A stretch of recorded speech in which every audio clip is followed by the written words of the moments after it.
सिर्फ 1600 रियाल की वजह से अपने एक दोस्त पर दोस्तों की वजह से केस हुआ, जिसकी वजह से वो मना अल सफर भी हो गया। यानी सऊदी हुकूमत ने उसे ममनू सफर भी कर दिया। यानी जब तक वो ये केस का हल नहीं निकालेगा, केस खत्म नहीं करेगा, तब तक वो अपने मुल्क छुट्टी भी नहीं जा सकता और फाइनल एग्जिट भी नहीं जा सकता। ये वीडियो बनाने के दो मकसद है। एक तो ये है कि मैं आप सबको सिखा सकूं कि खुदा न ख्वास्ता कोई भी बंदा आपके ऊपर केस करता है, आपका कफील ले लो या फिर किसी और के साथ आपके इख्तिलाफात पैदा होते हैं, तो वो आप कैसे चेक कर सकते हैं कि आप पर कोई केस हुआ है कि नहीं। इंतहाई आसान तरीका है। दूसरा, ये वीडियो बनाने का मकसद ये है कि आप लोग मतलब ये गलती ना करें जो मेरे दोस्त ने किया, और इससे पहले भी मैं काफी वीडियोस में बता चुका हूं, आप सबको खबरदार कर चुका हूं, लेकिन जो नए लोग आते हैं उनको पता नहीं रहता और वो ये गलती कर बैठते हैं। सबसे पहले जो मेरे दोस्त ने गलती किया उस पर बात कर लेते हैं, फिर आपको जो है वो मैं सिखाता हूं कि आपने अपने अफसर से कैसे चेक करना है कि आपके ऊपर कोई केस हुआ है कि नहीं। ठीक हो गया। गलती ये है, मेरा दोस्त ने गलती ये की कि वो जिस रूम में रह रहा था उस रूम के दोस्तों ने उसके इकामे पर जो है वो ज़ेन का जो है वो वाईफाई राउटर निकाला था। उसका जो है वो ये कानून रहता है कि साल डेढ़ 2 साल तक जब वो वाईफाई आप चलाते हैं और बिल अदा करते हैं तो उसकी जो मतलब कॉन्ट्रैक्ट होता है उसमें ये लिखा होता है कि आपसे फिर राउटर के पैसे नहीं लिए जाते। लेकिन पहले अगर आप बंद करेंगे तो आपको राउटर के पैसे भी देने होंगे और जो आपके ऊपर बिल वगैरह ये होते हैं वो भी आपको भरने होंगे। तो ये दोस्त के नाम पर दोस्तों ने जो है वो राउटर निकाला था। उन्होंने पूरा नहीं चलाया, एग्रीमेंट पूरा नहीं किया साल 2 साल, और उन्होंने पहले बंद करना चाहा, मतलब वाईफाई की जो बिलें है वो भी अदा नहीं की, तो ऑटोमेटिक बिल जो है वो वाईफाई बंद हो गई। लेकिन राउटर की जो पैसे थे वो तो अदा करने थे, लेकिन दोस्त को पता नहीं था। तो यही वजह है कि ज़ेन के जो है उसके ऊपर बिलें चढ़ गई और ज़ेन कंपनी ने खुद ही उनके ऊपर केस किया है, जिसके बाद उसको मैसेजेस आए और मैंने उसका अफसर चेक किया तो उसमें वो मना अल सफर भी हुआ है जब तक वो ये पैसे अदा नहीं करते। राउटर के 1062 रियाल है, 500 रियाल जो है अलहदा से है, यानी 1600 रियाल में इस तरह यू अपना जो दोस्त है वो केस में फंस गया। कल को आप ये ना फंसे। मैंने इससे पहले भी वीडियोस बनाए हैं कि अपने इकामे पर किसी को सिमें वगैरह निकाल के ना दीजिएगा, किसी को वाईफाई निकाल के ना दीजिएगा, और खास तौर पर जो नए लोग आते हैं, जो रोडों पर लोग बैठते हैं, वो आपको सिम प्रोवाइड करता है, फिंगर आपसे लगाते हैं, तो उनसे भी सिम कार्ड वगैरह ना खरीदे। जो मेन ऑफिस बने हुए होते हैं सिम कार्ड्स के, एसटीसी के, ज़ेन के, जो भी कंपनी का आपको लेना हो उसी के ऑफिस जाए और वहां से खरीदे, मतलब ऑफिशियल सोर्स से।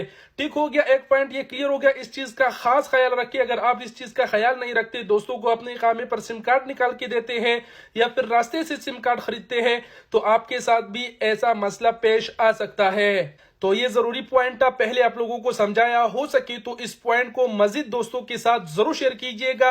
अब चलिए देखते हैं कि कैसे आप चेक कर सकते हैं कि आपके ऊपर कोई केस हुआ है या फिर नहीं। अगर आपके ऊपर कोई केस हो जाए तो उसकी मालूमात आप कैसे निकाल सकते हैं। सबसे पहले जो है आपने अपना अफसर लॉगिन करना है। लॉगिन करने के बाद जो है नीचे service suspension and travel restriction लिखा है, इस पर आपने क्लिक करना है। उसके बाद आपने नीचे देखना है प्रोसीड पर क्लिक करना है।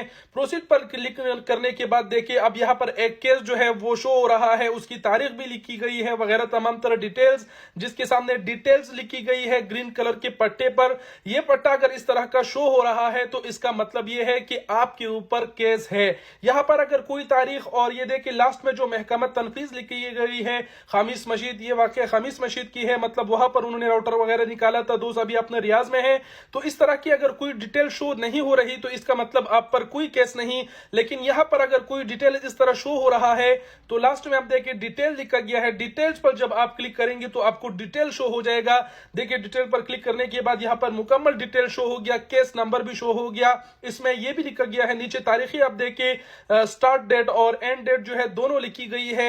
यहां पर 10 साल का मतलब यहां पर जो है वो हिसाब लगाया गया है। 10 साल तक उसको मना अल सफर किया गया है। 10 साल तक वो अगर ये केस खत्म नहीं करेगा तो वो सफर भी नहीं कर सकता। ये केस इसको खत्म करना होगा तभी वो जा सकेगा।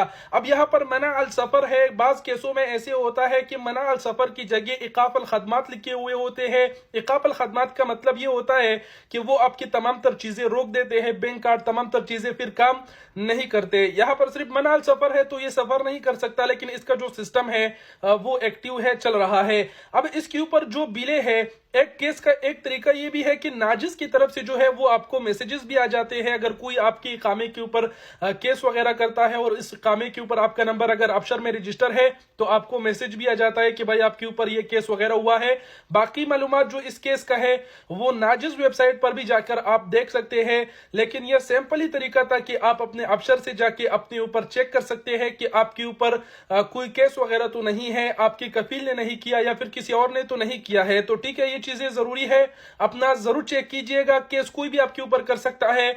और लास्ट में एक बार फिर कहूंगा कि इस चीज का खास ख्याल रखें, किसी और को अपने इकामे पर सिम कार्ड वगैरह निकालने ना दीजिएगा और बाहर से सिम कार्ड वगैरह ना खरीदिएगा, वरना आप भी मुश्किल में फंस सकते हैं। मालूमात थी आपके साथ शेयर कर दी, इस वीडियो को जरूर शेयर कीजिएगा। अपना बहुत सारा ख्याल रखिएगा। अल्लाह हाफिज।